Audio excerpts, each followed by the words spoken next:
नमस्कार। India debate में आप सबका स्वागत है। मैं हूं आशुतोष पाठक।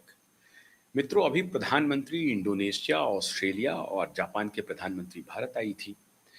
इस सब का संबंध तो सुधर ही रहा है। इंडोनेशिया में देखा आपने किस तरह से भारत का स्वागत हुआ, मतलब भारतीय प्रधानमंत्री का स्वागत हुआ। और उसके बाद ऑस्ट्रेलिया में तो और भी रिकॉर्ड तोड़ हो गया। पूरा मेलबर्न स्टेडियम समझिए कि ऐसा लग रहा था क्रिकेट मैच हो रहा हो।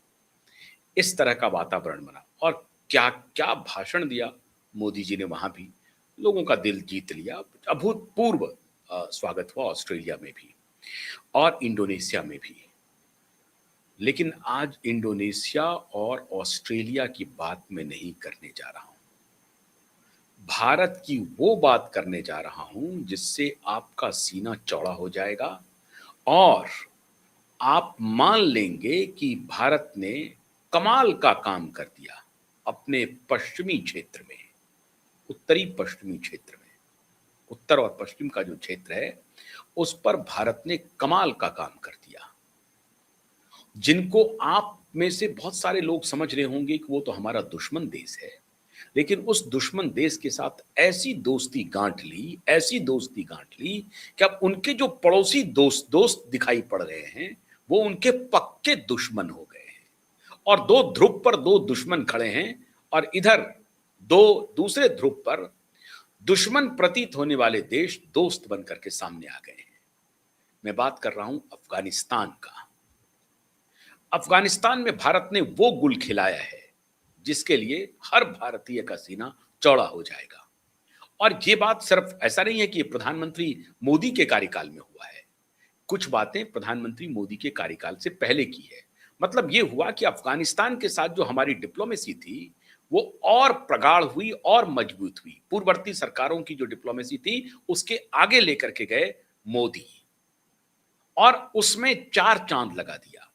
तो कल भी मैंने आपको बताया था कि कैसे इंडोनेशिया में, ऑस्ट्रेलिया में, जापान में भारत इस धुरी को घेर रहा है और दूसरी तरफ अपने पड़ोसी देश अफगानिस्तान से इस तरह का सौदा कर लिया, इस तरह का समझौता कर लिया, इस तरह से उनको मदद कर दिया कि अफगानिस्तान भारत का ऋणी हो गया है। कैसे?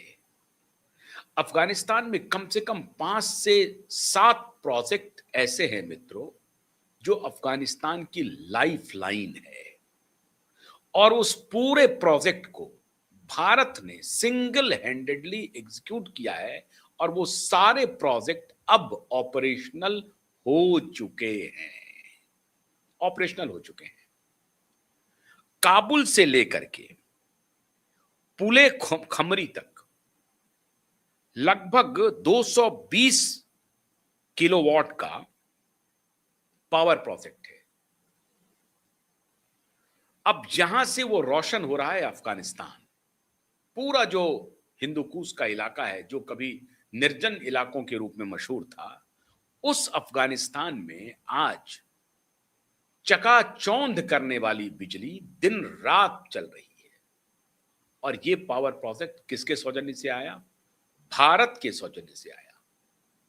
और अब अफगानिस्तान को मालूम है कि इस प्रोजेक्ट में अगर भारत के इंजीनियर ने अपना हाथ खींच लिया तो पूरा अफगानिस्तान अंधेरे में डूब जाएगा। अब भारत के इंजीनियर ऐसे दुर्गम पहाड़ियों में जो आज चकमका रही है, जगमग कर रही है, वो पूरा इलाका जगमग कर रहा है बिजली के रोशनी से, वो रोशनी वो इलाका कभी अंधेरे में, गुप्त अंधेरे में डूबा हुआ था। आज वो पूरा इलाका रोशन है और सिर्फ काबुल नहीं, ऑलमोस्ट पूरे अफगानिस्तान को बिजली की आपूर्ति कर रहा है। तो पावर प्रोजेक्ट में भारत का लगभग अभी जो टोटल प्रोजेक्ट में जो इन्वेस्टमेंट है भारत का वो 3 लाख करोड़, मतलब 3 अरब डॉलर, 3 लाख करोड़ का निवेश है। अभी तो मैंने एक दृष्टांत दिया आपको पावर का। अब ये इतने मेगावाट, किलोवाट जो भी कह लें आप, लेकिन अगर अफगानिस्तान आज रोशन है बिजली के मामले में तो भारत की वजह से है, किसी अन्य की वजह से नहीं है। दूसरा देखिए, एक रोड है, एक सड़क बना है जो जट डोलाराम हाईवे उसको कहते हैं, जरस डोलाराम हाईवे। ये 218 किलोमीटर का है। अब ये जो हाईवे है, ये अफगानिस्तान का लाइफलाइन बन गया है। और आप सोचिए कि जिस वक्त तालिबान लड़ाई कर रहा था, उस वक्त ये हाईवे बन रहा था। वो हाईवे की तस्वीर मिल जाएगी आपको, आप जरा ढूंढेंगे तो, अफगानिस्तान हाईवे के अंदर में, जिसको जो भारतीय इंडियन प्रोजेक्ट है, वो मिल जाएगी तस्वीर आपको। तो ये हाईवे जो है, जब बन रहा था उस वक्त इंसर्जेंसी थी। तालिबानी, जिसको उस वक्त आतंकवादी कहते थे, पूर्ववर्ती सरकार, वो अटैक करते थे। भारतीय इंजीनियर अपनी जान को जोखिम में डाल करके इस सड़क का निर्माण किया और दुर्गम पहाड़ियों के रास्ते, जैसे इलेक्ट्रिसिटी का, दुर्गम इलाकों में इलेक्ट्रिसिटी का जाल बिछाया, ठीक उसी प्रकार से इस सड़क का निर्माण किया। और आज जिस सड़क को लेकर के हमारे कुछ इंजीनियर्स ने जान कमाई, लेकिन फिर भी हमारे लोग वहां डटे रहे और अफगानिस्तान को एक बेहतरीन हाईवे सुपुर्द किया। आज उसी हाईवे की सुरक्षा खुद तालिबान की सरकार कर रही है। और खुद तालिबान को अब लग रहा है कि अगर इस हाईवे को हमने किसी भी तरीके से इसको किस तरीके से अवरुद्ध किया, तो हमारा व्यापार खत्म हो जाएगा, बंद हो जाएगा। तो वो हाईवे बड़ा काम कर रहा है। इसके अलावा आप देखेंगे, एक बहुत ही बड़ी परियोजना है गैस पाइपलाइन की। अब ये जो गैस पाइपलाइन की परियोजना है, ये पाकिस्तान होकर के भारत के पंजाब तक आती है और ये है फाजिल्का, पंजाब तक पहुंचती है। इसमें पूरा निवेश भारत का है। गैस की आवश्यकता पाकिस्तान को भी है, इसलिए पाकिस्तान इसको अवरोध नहीं कर सकता है, इसके खिलाफ कोई काम नहीं कर सकता है। पाकिस्तान को भी गैस चाहिए, अफगानिस्तान को तो गैस चाहिए ही चाहिए। और ये पूरा पाइपलाइन अब ये ऑपरेशनल हो चुका है, ये गैस पाइपलाइन भी ऑपरेशनल हो चुका है। तो अब ये गैस पाइपलाइन जो कि अफगानिस्तान पाकिस्तान होता हुआ भारत आ रहा है, आज इसके भी सुरक्षा की गारंटी तालिबान की सरकार ले रही है। अब उसके आगे हेरात प्रांत में सलमा डैम है इरिगेशन के लिए। अब ये जो सलमा डैम है हेरात प्रांत में, जब ये डैम बन रहा था तो वही स्थिति थी जो स्थिति भारतीय इंजीनियर को झेलनी पड़ रही थी। पावर का जब प्रोजेक्ट लग रहा था, रोड का जब प्रोजेक्ट लग रहा था, गैस पाइपलाइन का जब प्रोजेक्ट लग रहा था, तब इनको सलमा डैम बनाने में भी इनको कई बार डर लगता था कि ये डैम को ही ना उड़ा दे। ऐसी परिस्थिति हो गई थी, क्योंकि तालिबानी नहीं चाहते थे कि उस दौर में कोई डेवलपमेंट हो। लेकिन आज वो सलमा डैम भी बन करके तैयार है। अब उस डैम से इरिगेशन, उस पूरे जो निर्जन वन था जहां पानी के लिए लोग हाहाकार करते थे, आज उस डैम की वजह से ऐसे जगह को पानी मिल रहा है जो जिसको आवश्यकता है। तो सलमा डैम की वजह से पानी मिलना शुरू हो गया। अब जो चौथा सबसे बड़ा प्रोजेक्ट था जिसमें 700 करोड़ रुपए भारत ने निवेश किया, वह था अफगानिस्तान का संसद। अब आप कल्पना कीजिए, अफगानिस्तान का एक भव्य संसद कैसे बना और उसमें भारत का 700 करोड़ रुपए का निवेश है। अब ये तो पूरी तरह से नॉन प्रोडक्टिव है। संसद बना करके हम क्या करते? चलिए, डैम से तो मान लीजिए हम कह सकते हैं कि भाई इसका हमको कुछ पैसे दे दो, बिजली हमने दिया है तो उसके बदले में ले सकते हैं, रोड का टोल वोल से कुछ कमाई हो सकती है, गैस से कमाई हो सकती है। लेकिन संसद का क्या करेंगे? संसद के बदले में हम आपसे क्या मांगेंगे? वो भारत सरकार का टोटल निवेश था और state of the art Afghanistan का वो संसद आज के दिन में वहां पर उपलब्ध है। अब इसके अलावा हॉस्पिटल, स्कूल, इस दोनों प्रोजेक्ट में भी भारत सरकार के निवेश है। तो आप कल्पना कीजिए, पावर हो, सड़क हो, गैस पाइपलाइन हो, संसद भवन हो, डैम हो, स्कूल हो, हॉस्पिटल हो, इस सब में भारत का 3 अरब डॉलर, 3 लाख करोड़ का निवेश है। और इसीलिए अफगानिस्तान अब भारत के खिलाफ नहीं जा सकता है। अगर डैम सुचारू रूप से चलाना है तो भारत के इंजीनियर की आवश्यकता पड़ेगी। अगर उनको पावर ठीक से सप्लाई लेनी है तो भारत के इंजीनियर की आवश्यकता पड़ेगी। अगर उनको गैस पाइपलाइन चलाना है तो भारत के इंजीनियर की आवश्यकता पड़ेगी आपको। सड़क का रखरखाव करना है, वहां भी भारत के इंजीनियर की आवश्यकता पड़ेगी। तो भारत का न सिर्फ निवेश है, वरन कि भारत के ऊपर डिपेंडेंसी हो गई अफगानिस्तान की। और ये कब हुआ है? तब जबकि अफगानिस्तान उनके साथ लड़ाई लड़ रहा है और चाइना चाहता है कि अमेरिका के जाने के बाद हम अफगानिस्तान को अपने प्रभुत्व में ले लें। लेकिन आज ऐसा लगता है कि महाभारत कालीन कांधार भारत का हिस्सा है। महाभारत कालीन कांधार में भारत का ना सिर्फ पैसा लगा हुआ है, भारत का खून भी लगा और भारत का पसीना भी बहा है। तो प्राचीन हम तो वहां तक थे, अफगानिस्तान तक थे ना। तो प्राचीन हमारा संबंध है अफगानिस्तान से। आज अफगानिस्तान के तालिबानी भी हमसे वो रिश्ता रख रहे हैं जो हमारे स्टेट में हमारे साथ चाइना का रिश्ता है, बल्कि हमारे साथ जो रसिया का रिश्ता है, माफ कीजिएगा, जो संबंध हमारा रसिया से है, उस तरह से डिपेंडेंट हो गया है अफगानिस्तान हमारे ऊपर। लेकिन हम चूंकि रसिया के मामले में हम अफगानिस्तान की तरह नहीं है, भारत हम एक बड़ा देश है, लेकिन अफगानिस्तान एक छोटा देश होते हुए उनकी जो पूरी डिपेंडेंसी हो गई है भारत के ऊपर, ये अद्भुत है और ये मित्रता अब आगे बढ़ेगी। अब भारत और अफगानिस्तान के बीच का संबंध, ये निवेश क्यों महत्वपूर्ण है, अब सुन लीजिए। तहरीके तालिबान पाकिस्तान, समझ गए? पाकिस्तान की मुखालफत करने वाले तालिबानी, उनको मालूम है कि ये पाकिस्तानी बैठ गए हैं ग्लोबलिस्ट माफिया के गोद में, अमेरिका के गोद में, इसलिए वो उनकी खिलाफत करते हैं। और अमेरिका ने अफगानिस्तान को एक प्रकार से तबाह किया 20-25 वर्षों तक।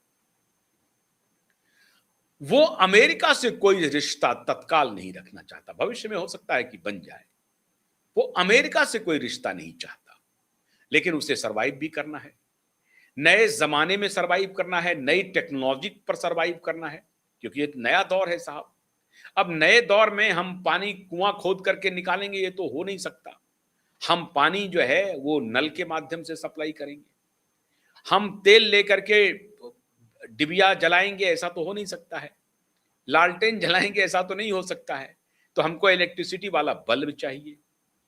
अब इन सब चीजों के लिए या तो पाकिस्तान उसे मदद कर सकता था या चाइना कर सकता था, लेकिन पाकिस्तान से उसने मदद लेना गवारा नहीं समझा, इसलिए क्योंकि पाकिस्तान अमेरिका की गोद में बैठा हुआ है।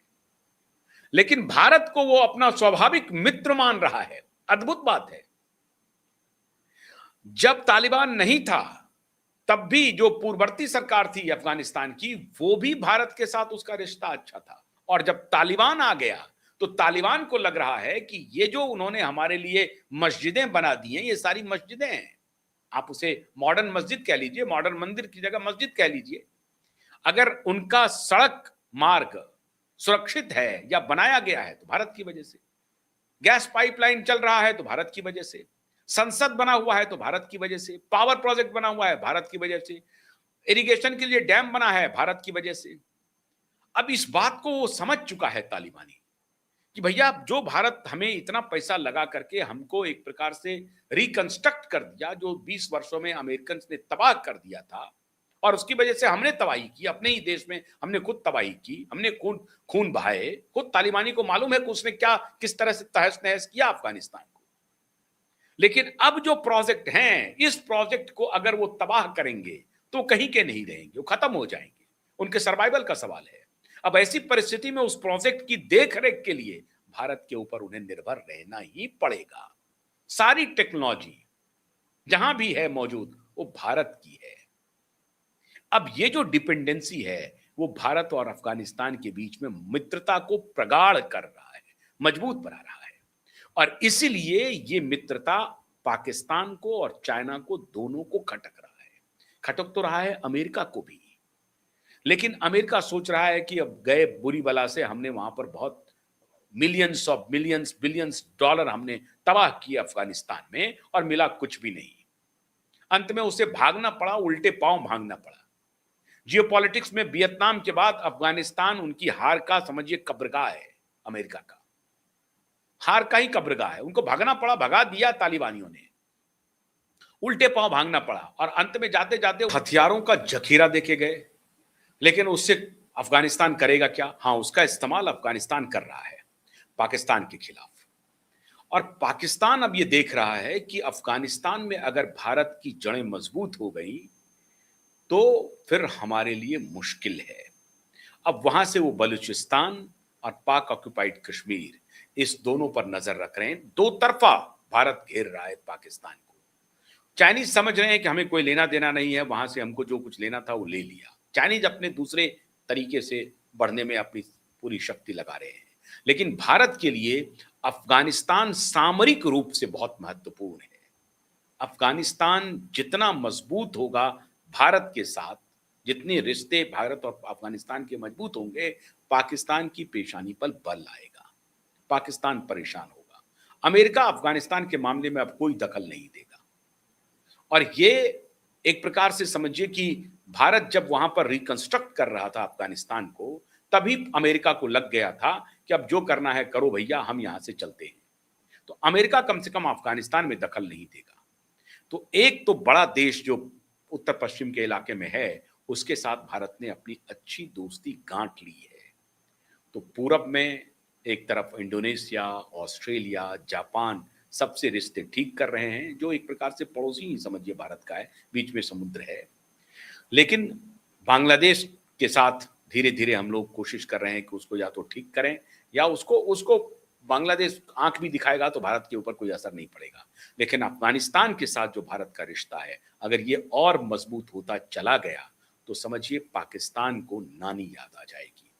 और ये है भारत का जियोपॉलिटिक्स में एकदम से नेबरिंग स्टेट के साथ बेहतरीन मास्टर स्ट्रोक। और ये 3 लाख करोड़ का निवेश जियोपॉलिटिक्स में भारत अफगानिस्तान को जिस तरह से करीब लाया है, और जिस तरह से तालिबानी अभी विदेश मंत्री भारत आए थे, हालांकि वो देवबंद भी गए थे, लेकिन उनको जब पत्रकारों ने कहा कि भाई वो महिला के साथ, आप महिलाओं के साथ आपका क्या व्यवहार है, बोला महिला पत्रकार नहीं होंगी शामिल। लेकिन दूसरे दिन भारत सरकार ने कहा कि नहीं, आप महिला पत्रकारों के साथ प्रेस कॉन्फ्रेंस कीजिए। महिला पत्रकारों के साथ प्रेस कॉन्फ्रेंस किया अफगानी विदेश मंत्री ने। तो इस तरह से भारत की बात को अफगानिस्तान मान रहा है। अफगानिस्तान के साथ भारत की दोस्ती पाकिस्तान के लिए समझिए बहुत बड़ा सबक है। अब आने वाले दिनों में देखिए होता है क्या। बहुत बहुत शुक्रिया। नमस्कार।